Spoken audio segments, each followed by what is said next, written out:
Graça e paz, irmãos. Amém? Vamos dar início à nossa Escola Ruiós. Vamos ter uma rápida palavra de oração.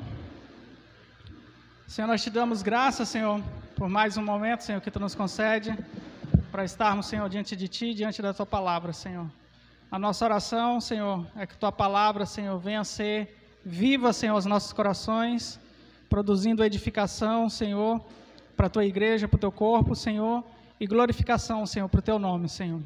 Abençoa, Senhor, esses momentos, nós te pedimos, em nome do Senhor Jesus. Amém. Amém, irmãos? Eu gostaria, irmãos, de iniciar. Hoje nós não vamos ter nossos slides aqui, tivemos problemas. Então, vou acompanhar os meus slides aqui no celular. Amém?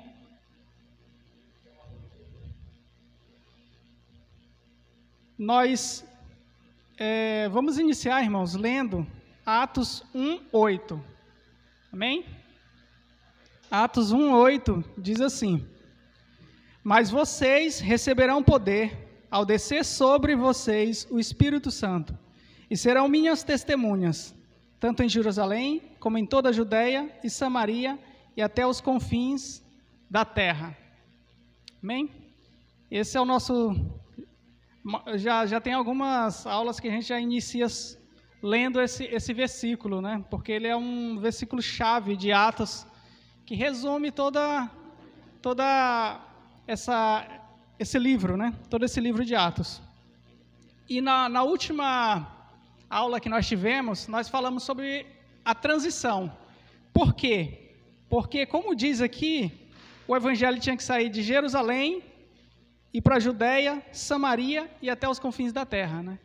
E isso fala não somente da questão geográfica, né, de expansão geográfica, mas também de expansão no sentido étnico, né, de sair do grupo dos judeus, dos hebreus, e chegar até os gentios. Amém? Então, nós falamos do processo de transição, que foi justamente quando o evangelho chegou em Samaria. Porque o que acontece? Nós tínhamos o evangelho primeiro restrito a um grupo de judeus hebreus, né? A gente fala o judeu hebreu é judeu da terra mesmo, né? E depois o evangelho se expandiu muito entre os judeus helênicos, né? Os helenistas, que são judeus de fala grega, que viviam espalhados por todo o Império Romano, por toda aquela região. Então, foi gradual, né? Ou seja, tinha o judeu raiz, que é o judeu hebreu, e o evangelho alcançou os judeus helênicos, que já eram judeus considerados de segunda classe, já, né? E depois passou para os samaritanos, que já eram meio judeu, meio gentil, e agora, nesses capítulos 10 e 11 de Atos, nós vemos, de fato, o evangelho chegando agora, se abrindo, saindo da bolha do judaísmo e chegando realmente aos gentios de vez. Amém? E aí nós temos esse relato impressionante, que na verdade começa com a conversão de Saulo. Saulo, né, Paulo, ele se converte e ele se torna o grande apóstolo dos gentios. Então ele já é um instrumento de Deus nesse sentido. E talvez não tenha uma conversão que impactou mais o cristianismo do que a conversão de Paulo, né? Porque quase metade do Novo Testamento é escrito por ele. Então, foi um impacto muito grande. Mas Lucas registra que logo depois da conversão de Paulo, que né, o grande instrumento, o grande apóstolo dos gentios, ele relata um fato ali específico, que foi a conversão de Cornélio. Amém? Então, nós iniciamos aqui no capítulo 10 de Atos, esse relato de Lucas em relação à conversão de Cornélio. Amém, irmãos? Olha só, Atos capítulo 10, versículo 1 diz assim: Em Cesareia morava um homem chamado Cornélio, que era centurião de uma companhia do exército chamado Italiana. Era piedoso e temente a Deus com toda a sua casa. Fazia muitas esmolas ao povo e, orando sempre a Deus, Um dia, porém, por volta das 3 horas da tarde, durante uma visão, esse homem viu claramente um anjo de Deus, que se aproximou dele e disse: Cornélio. E este, fixando nele os olhos, possuído de temor, perguntou: O que é, Senhor? E o anjo lhe disse: As suas orações e as suas esmolas subiram para a memória diante de Deus. Agora, envie mensageiros a Jope e manda chamar Simão, que também é chamado de Pedro. Olha só, aqui o que nós temos, irmãos? Um relato de um gentil, de um pagão se convertendo. E isso é muito significativo, né? Porque o evangelho teve esse avanço, né? De sair lá dos judeus até chegar aos gentios. E Cornélio é um emblema em relação a isso. Nós tivemos antes a conversão de eunuco, né? Do eunuco lá, oficial da rainha de Candace. Alguns comentaristas até acreditam que aquele eunuco seja um judeu da diáspora, um judeu que vivia disperso, né? Que foram espalhados e era um judeu dos perdidos de Israel, né? Como era chamado. Que, por algum motivo, se tornou lá oficial, foi feito eunuco, porque a conversão dele não causa tanto impacto como a de Cornélio. A conversão de Cornélio aqui causou muito impacto, por ele não ser judeu. Então, alguns comentaristas acreditam que o eunuco era um judeu, até porque fala que ele ia para Jerusalém para adorar, então acredita-se que ele era um judeu da diáspora. Tá? Porque a conversão dele não causou o impacto que Cornélio causou. Aqui não, aqui deu confusão. Com Cornélio deu confusão. Por quê? Porque ele era um pagão mesmo, um gentil mesmo. Amém? Então o que acontece? Ele tem essa visão, o anjo diz para ele ir, né, chamar Pedro, e aqui nessa passagem, não tem um detalhe que tem mais depois, né, porque no capítulo 10, Lucas relata essa história, depois no capítulo 11, o Pedro, na sua defesa, ele conta novamente essa história. Então ela é repetida 2 vezes, né? Uma pelo escritor realmente de Lucas ali, relatando a história, e outra, ele relata a história novamente, só que como sendo Pedro contando ali na sua defesa. Amém? E quando Pedro conta, nos dito um detalhe a mais, que está no capítulo 11, versículo 14. Obrigado, Micael.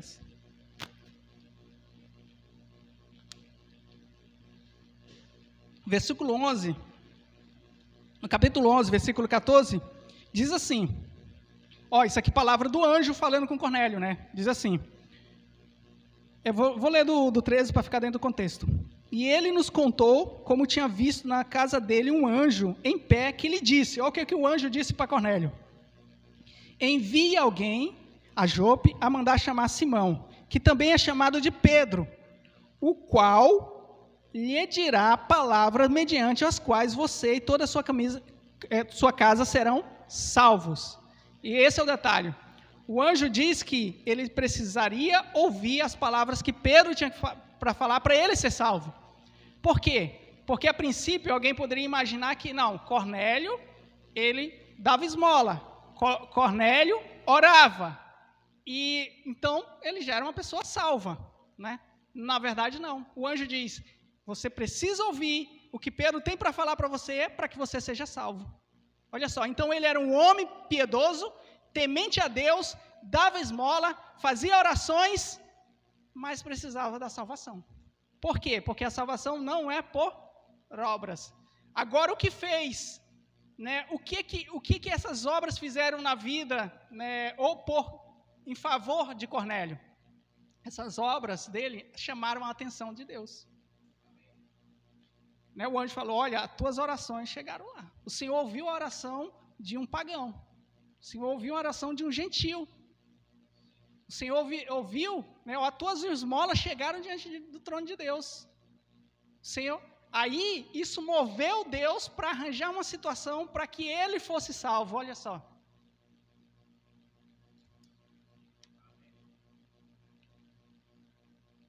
A piedade de Cornélio envergonha até muito crente, né? Então Cornélio, apesar de ser religioso, piedoso, temente a Deus, ele precisava ser salvo. Por quê?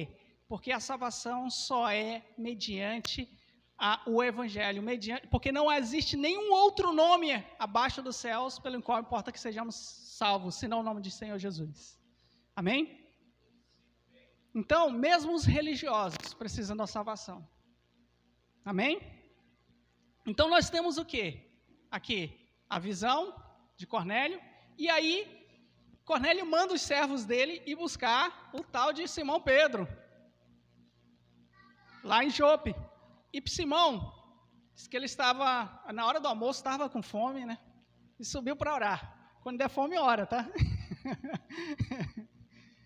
Então, Simão subiu ao terraço para orar. E, nesse momento, ele tem um êxtase e uma visão. Ele vê um lençol, né, gigante lá, descendo do céu, com todo tipo de répteis, quadrúpedes, animais ali naquele lençol, e uma voz que diz, Pedro, mata e come. E ele disse, Senhor, de maneira nenhuma, porque jamais entrou na minha boca qualquer coisa impura ou imunda. E aí o Senhor diz, não considere imundo ou impuro aquilo que eu purifiquei. Amém? E o que isso quer nos dizer? O Antigo Testamento, irmãos, como fala lá em Hebreus, ele tinha sombra dos bens vindouros, não a imagem real das coisas. Então, tudo aquilo, aquelas ordenanças que havia na lei, aquele ritual que eu via no Antigo Testamento, eles eram figuras de alguma realidade em Cristo. Então, quando a gente lê lá no Antigo Testamento que não podia comer carne de porco, nem animais que tinham o casco, né, que não tivesse o casco fendido, ou peixe sem escama e sem barbatana, ou tinha vários animais que era considerado ritualmente impuro ali, não poderia ser comido. A gente olha aquilo e imagina, mas por que Deus fez tudo aquilo? Então, na verdade, aquilo era uma imagem, uma figura que Deus estava usando que em relação aos povos, às nações, a essa diferença que havia entre judeu e gentil. Aqui, Deus mostra isso para Pedro. Então, chega aqui, Pedro não entende. De início, Pedro não entende. Ele fica meditando lá, o que isso significa? Não entende. Aí, chega o pessoal lá de Cornélio, chamando Simão Pedro, e o Espírito Santo diz, vai sem hesitar. Então, ele foi sem entender. Ele foi só em obediência. Sem compreender ainda o que estava acontecendo, mas ele foi. Lembra até de Filipe. Filipe, quando estava em Samaria, lá pregando, e o Espírito Santo diz, vai lá para o deserto, para a estrada que está deserta lá, que vai para Gaza. E ele não estava entendendo, obedeceu. Ele não sabia nem o que era para fazer lá. E a mesma coisa aqui, Pedro nem sabia o que era para fazer lá, mas ele obedeceu e foi.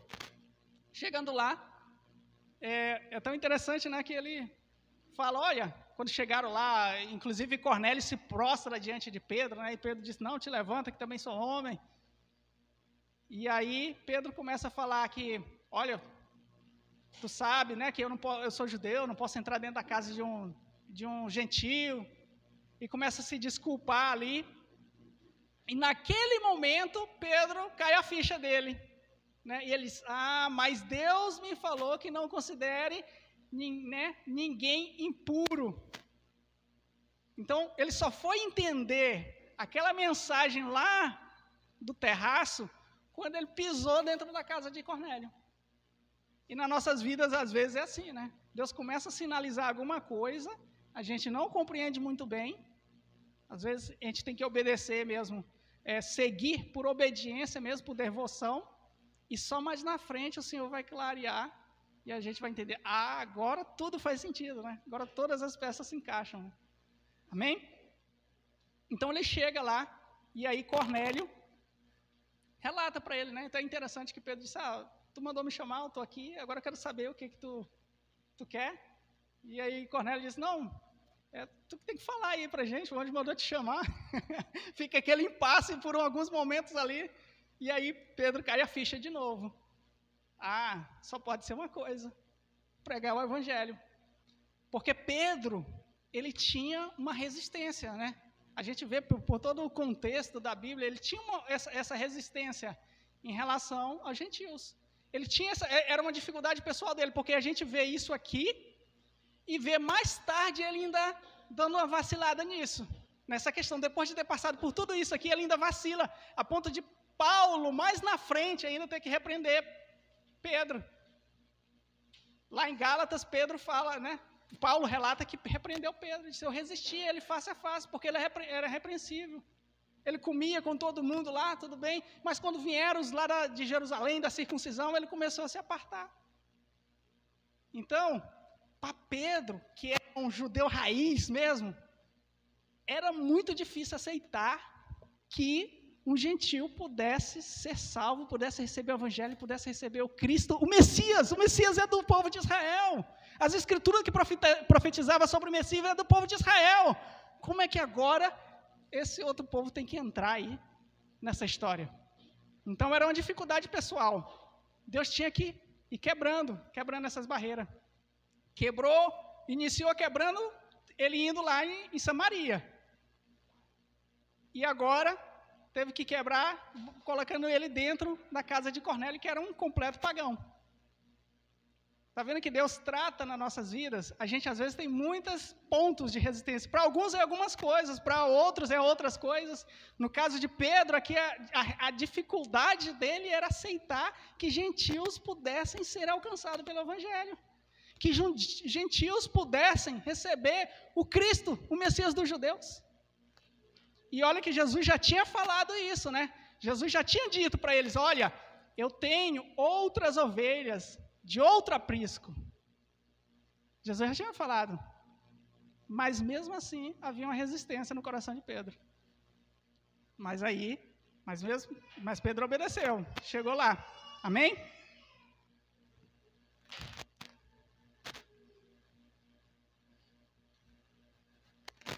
E aí,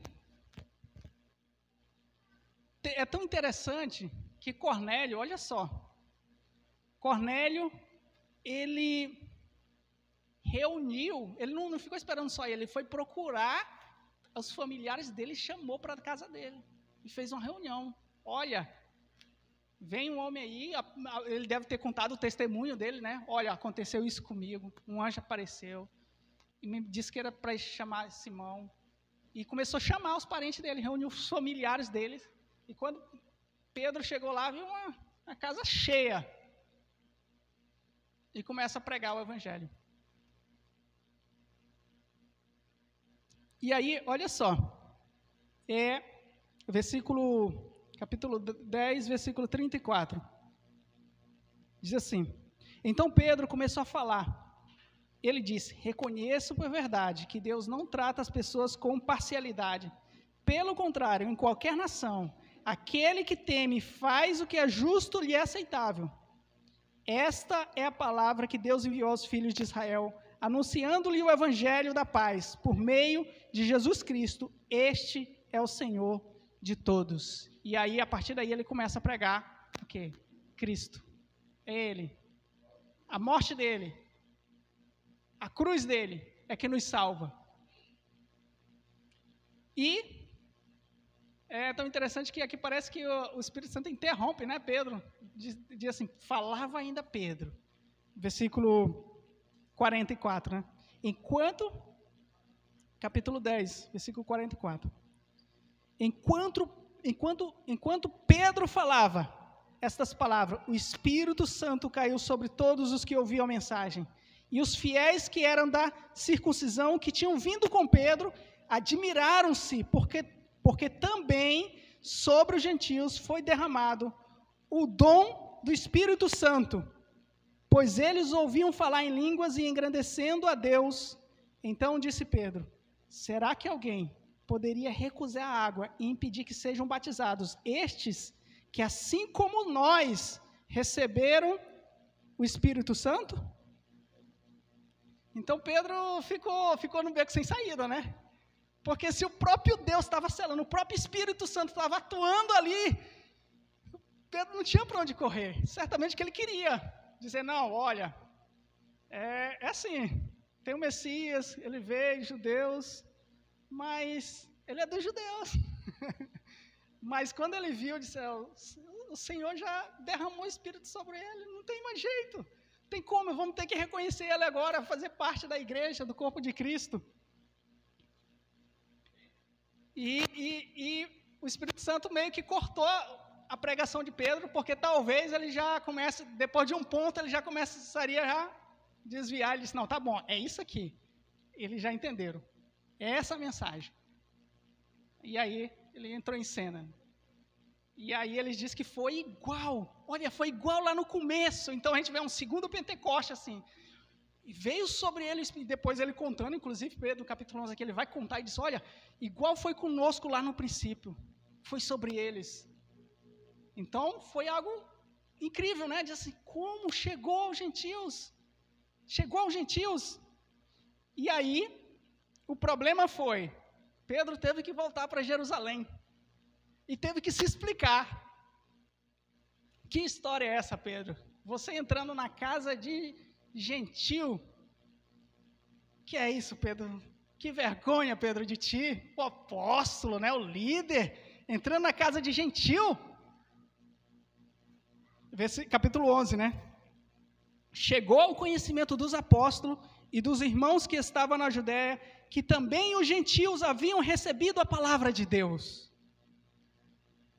Quando Pedro voltou para Jerusalém, os que eram da circuncisão começaram a questioná-lo. Botaram ele na parede. Por que a gente falou que na última aula era a transição, né? Lembra? A igreja nasceu em Jerusalém, no meio dos judeus. Chegou na Samaria, que é meio judeu, meio gentil. E agora explode a bolha e chega aos gentios. E aí, o que acontece? Na cabeça daqueles primeiros discípulos, a igreja era composta de judeus convertidos ao Messias. É o que eu imagino que a igreja, como a igreja funcionava naquela época, era parecido com as comunidades que tem de judeus messiânicos hoje. Resguardado as devidas diferenças, porque o judaísmo do primeiro século já é bem diferente do judaísmo de hoje, né? Mas dá para a gente ter uma ideia. A igreja seria mais ou menos isso, uma comunidade de judeus messiânicos. Mas, aqui, há a virada completamente.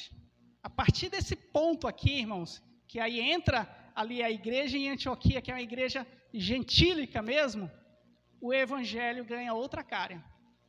E por um certo tempo, permaneceu esses dois, vamos dizer assim, entre aspas, ramos do evangelho, né? O ramo judaico e o ramo gentílico. Mas ali, depois mais ou menos do ano 70, esse ramo judaico desapareceu e a igreja que realmente tomou conta do mundo foi o quê? A igreja gentílica. Amém? Talvez até um arranjo soberano de Deus foi a destruição do templo. Quando se destruiu o templo, acabou-se de vez aquele vínculo que havia, né, judeus e cristãos. E aqui em Antioquia, pela primeira vez, os cristãos foram chamados de cristãos. Pela primeira vez, esse povo foi chamado de cristão.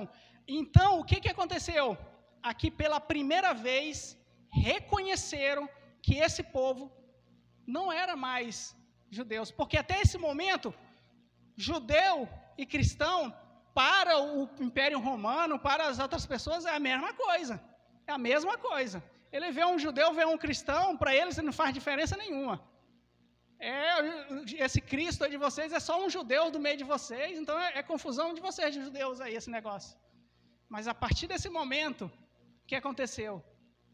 Quebrou-se esse vínculo, e aí o próprio Império Romano começou a ver que aquele povo não era mais judeu. Porque até aquele momento, até o Império Romano tratava todo cristão como judeu. E, inclusive, alguns acreditam que esse termo cristão que foi dado aqui em Antioquia para os cristãos era pejorativo, né? Mas, na verdade, irmãos, isso aqui foi um reconhecimento civil daquela categoria. Porque existiam os diversos partidos, e assim, Roma, ela permitia que os outros etnias, os outros povos tivessem a sua religião reconhecida, oficializada, ela permitia, contanto que continuasse adorando César, né? Contanto que continuasse seguindo as leis do Império Romano, não tinha problema. Então, nesse momento aqui, eles reconheceram, esse povo aqui, peraí, tem gentil, grego aqui, 1, 2, 3 judeu aqui, então esse grupo não é judeu, na verdade.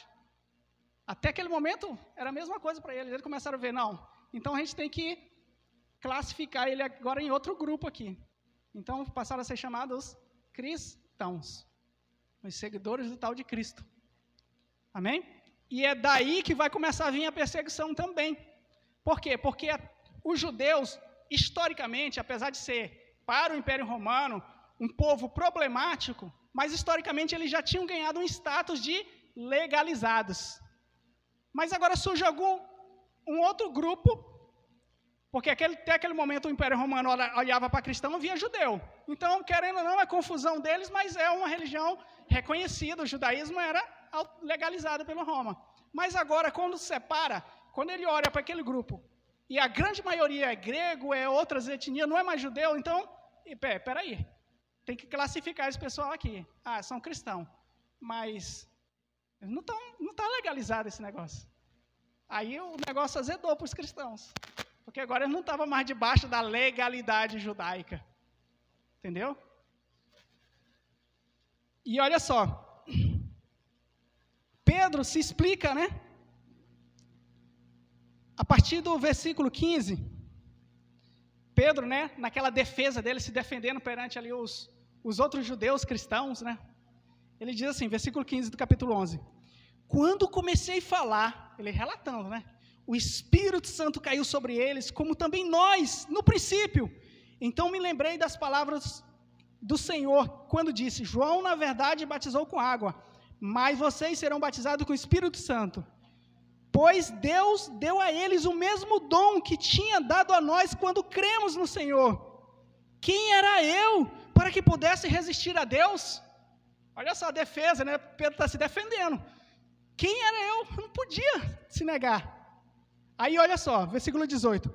Quando os demais ouviram isto, acalmaram-se e glorificaram a Deus, dizendo, então também aos gentios Deus concedeu arrependimento para a vida. Olha, está vendo? Eles estão fazendo uma afirmação, reconhecendo isso no relato de Pedro, né, da defesa deles. Ah, então quer dizer que também Deus, né, concedeu para eles, para os gentios, arrependimento. Olha só, era óbvio isso, né? Não era.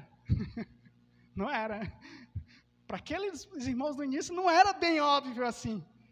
Deus teve que fazer um negócio extraordinário para que ele teve que fazer um novo Pentecoste, para que eles pudessem entender que esse evangelho precisaria transpor as barreiras dos israelitas e entrar no mundo gentil. Amém? Isso faz lembrar até do Jonas, né? Deus disse para Jonas, vai pregar em Nínive. Nínive não era israelita, era gentil, né? E Jonas disse, eu vou para o outro lado. Ainda bem que Pedro obedeceu, não fez que nem Jonas, né? Apesar de que Pedro era filho de Jonas, né? Vocês sabem que Pedro era filho de Jonas, né?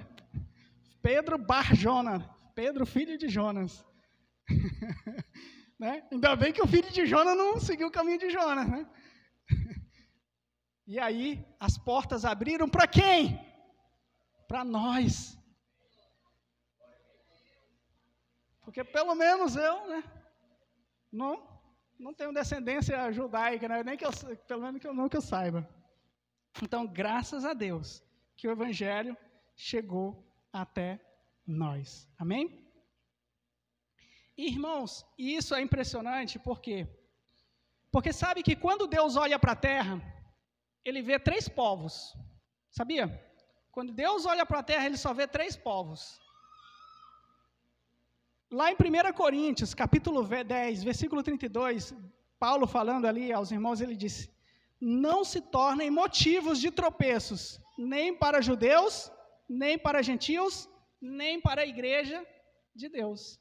Então, Deus divide a igreja, a humanidade em 3 partes, judeu, gentio e igreja. Nós vamos estar em um desses grupos. A maioria de nós aqui, com certeza, estava no grupo dos gentios, né? É judia? Olha só, então nós tínhamos Nós tínhamos uma aqui. Então, se a gente olha lá para a Palestina, né? Lá da guerra que está tendo Israel e os palestinos, nós estávamos nos grupos dos palestinos. Gentil. Mas Deus abriu o caminho para nós. Amém? Por isso que lá em Efésios, irmãos, Efésios capítulo 2, versículo 13 diz assim, olha só, Efésios 2, 13, mas agora, em Cristo, vocês que antes estavam longe, foram aproximados pelo sangue de Cristo. Quem é que estava longe? Nós, os gentios. Os que estavam perto, era o povo israelita, né, os judeus. Mas nós, irmãos, estávamos longe. Mas agora, em Cristo, vocês que antes estavam longe, foram aproximados pelo sangue de Cristo. Porque Ele é a nossa paz. Dos dois povos, fez um só na sua carne. Derrubou a parede de separação que estava no meio, a inimizade. Está vendo? Dos dois povos. Quais os dois povos? Só existia dois povos na face da terra para Deus. Judeu e gentil. Ele disse agora dos dois, pegou uma parte de um grupo, pegou a parte do outro, juntou e fez um terceiro, que é a igreja. Amém? Então, existe o judeu, existe o gentil. O gentil se converte, ele se torna igreja. O judeu se converte, ele se torna igreja. Na igreja, somos um só. Dos dois, ele fez um. É o novo homem. Amém? Que fala em Efésios. Amém?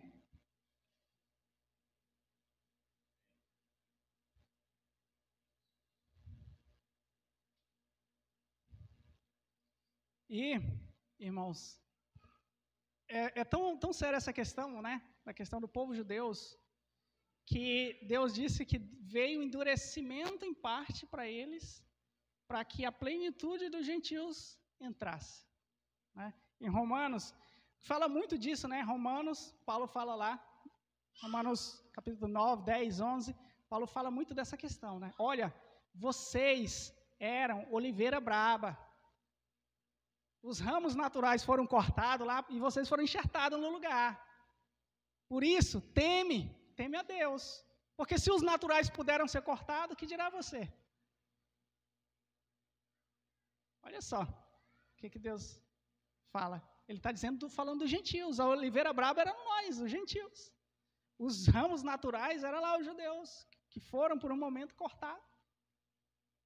E o Senhor nos enxertou na oliveira. Amém? Por isso que em Romanos diz assim, ó. Romanos capítulo 11, versículo 25.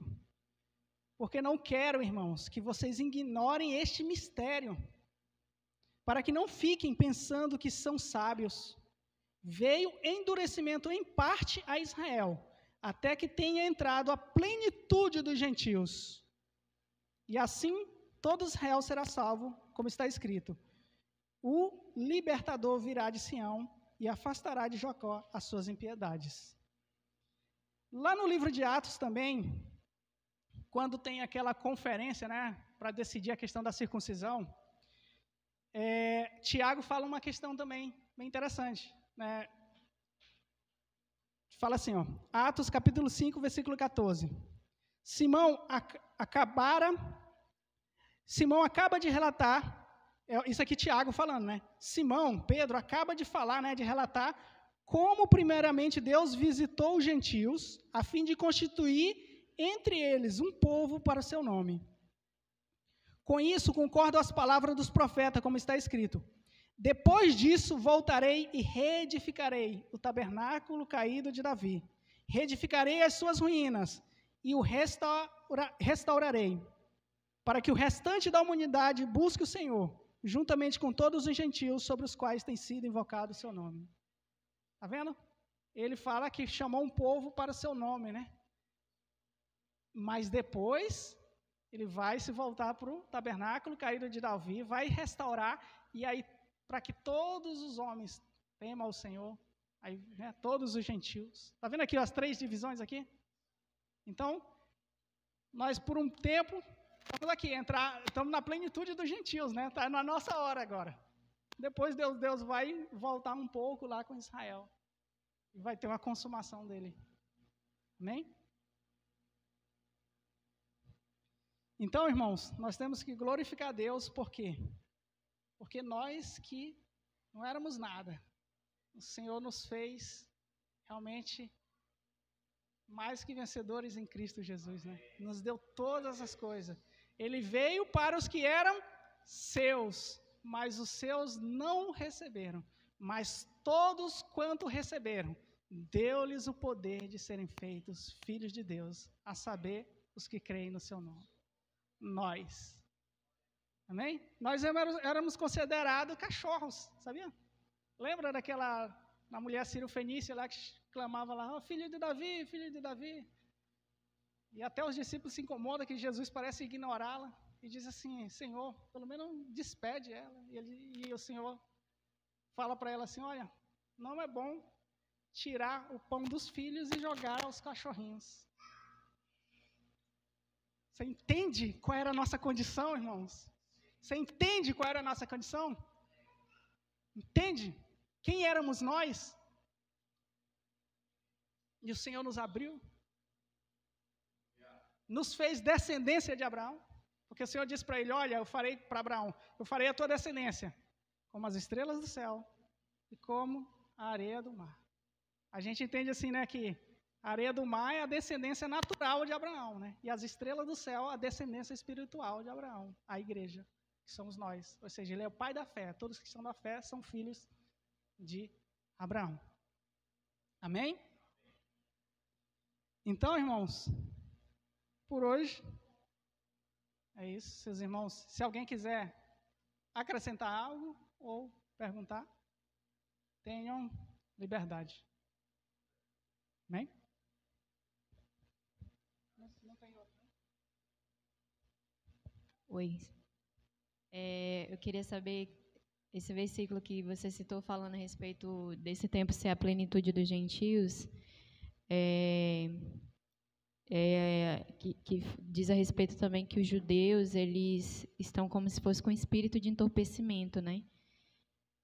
E aí eu queria que tu explicasse para a gente com relação ao que é a dureza do coração, mas também o que é a vontade de Deus agindo através desse espírito de entorpecimento, que fala que é como se fosse uma cegueira, né, neles, espiritual, que parte de Deus para eles ouvirem e não entenderem, né, essas coisas assim.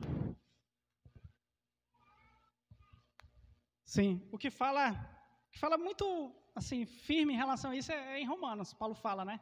E Paulo fala realmente, veio o endurecimento em parte em Israel, e aí até ele pergunta, mas o Senhor se esqueceu do seu povo? A palavra falhou? Ele disse, não, de maneira nenhuma, porque Deus sempre tem os remanescentes, mas nem todos de Israel são de fato israelita.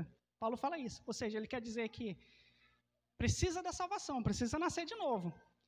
Tem um remanescente que vai ser alcançado. Ele fala lá do remanescente. Então, ele fala que nem todos de Israel são de fato israelitas. Então, existem pessoas ímpias que eram lá do povo de Israel, né? É que nem a gente olha hoje para a nação de Israel. É um país que tem muitas pessoas lá que não quer saber de Deus, né? Então, assim, existe um endurecimento coletivo para que Deus cumpra o seu propósito, mas ele casa uma coisa com a outra. A responsabilidade com os arranjos dele, que é a mesma questão que quando Jesus veio, muitos não reconheceram. Por que não reconheceram? Porque eles já tinham o coração endurecido. Jesus fala assim, eu falo com eles por parábolas, para que eles vendo não vejam, né, ouvindo não entendam, porque o coração dele é endurecido, ou seja, é como se Jesus dissesse assim, eu não vou mostrar para eles, porque no fundo eles não querem ver. Então eu vou cegar eles. Eu vou cegar porque eu conheço o coração dele, eu sei que eles não querem.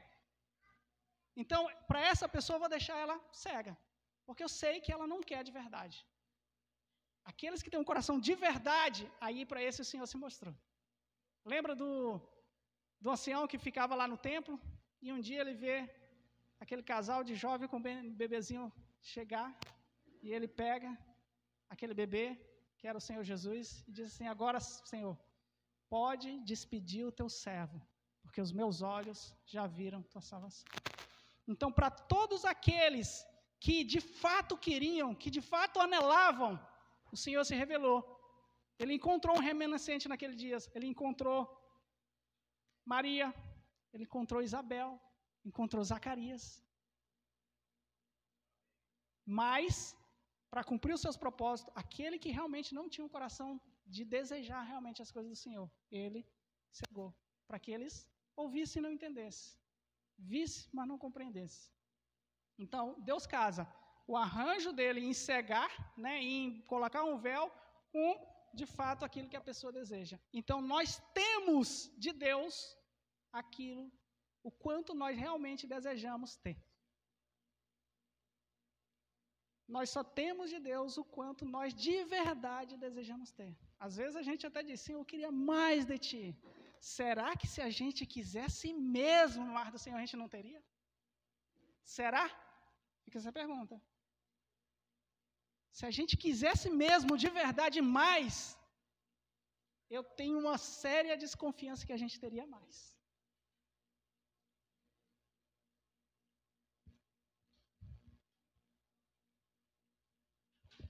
Eu me lembrei de um livro da Lisa Bevy, que ela disse que, o testemunho dela, que ela estava orando, pedindo para o Senhor mais fome, né?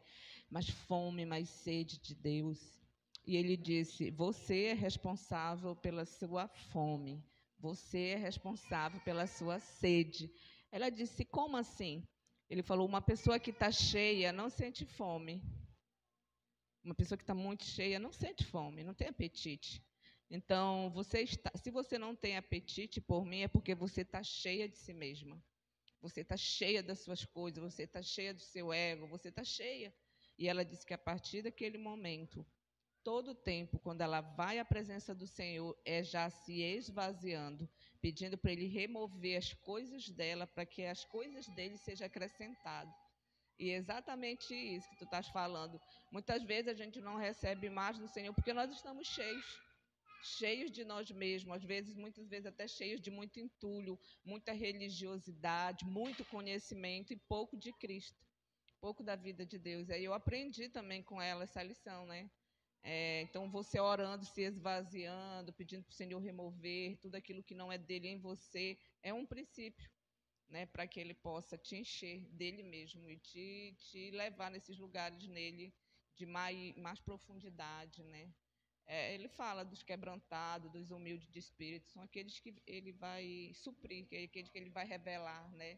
Então, a gente precisa, eu lembro até de uma palavra que eu liberei aqui, foi sobre o Macairos, né? Bem-aventurado os pobres de espírito, que são aqueles que são mais do que mendigos, né? Porque os mendigos ainda têm uma manta, ainda tem às vezes uma toalha para se envolver, né? E Macairos não tem nada, é aquele que não tem nada. Então é esse tipo de gente que tem que chegar diante do Senhor sem nada, para que ele possa encher. Amém.